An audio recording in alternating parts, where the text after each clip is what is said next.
భయం కలిగి ఉండాలి. అప్పుడే భక్తి ఏర్పడుతుంది అనమాట. నువ్వు తల్లిదండ్రులకే భయపడలేదంటే దేవునికి ఏం భయపడుతున్నావు? మొదట నువ్వు తల్లిదండ్రులకి భయపడితే ఇప్పుడు ఆటోమేటిక్గా ఆ భక్తి నీలో ఏర్పడుతుంది అనమాట. అప్పుడే నువ్వు దేవునికి భయపడి జీవిస్తావు అనమాట. హల్లెలూయా. అదే సామెతలు 8:13 ఒక మాట ఉంది.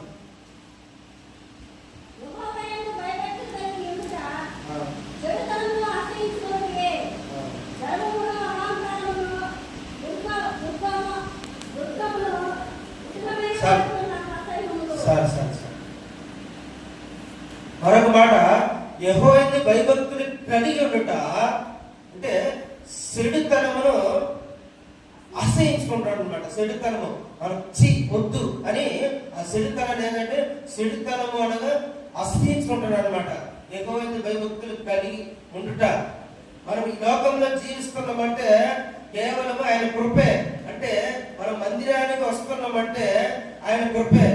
అంటే మందిరానికి వస్తున్నాం కాబట్టి మనలో ఏముండకూడదు అంటే చెడుతనము మనలో ఉండకూడదు. ఎందుకంటే చెడుతనం మనలో ఉంటే మనం దేవుని మందిరానికి దూరంగా జీవిస్తున్నామని అర్థం.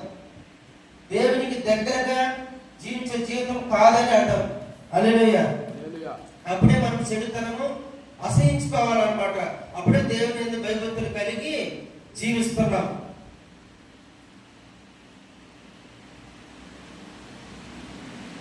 కీర్తనలు 33:19.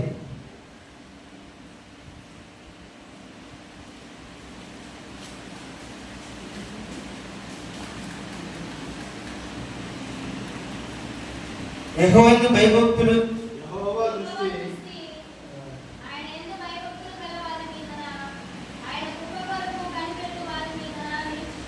హల్లెలూయా.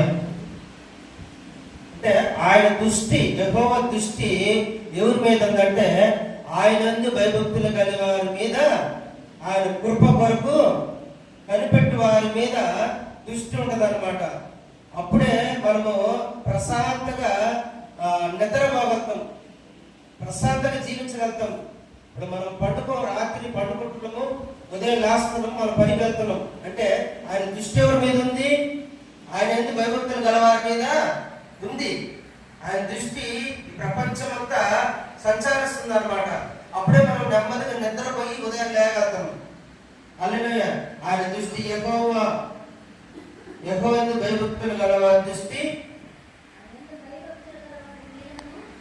యెహోవా దృష్టి ఆయన కృప కొరకు కనిపెట్టువారి మీదను ఉందన్నమాట. హల్లెలూయా.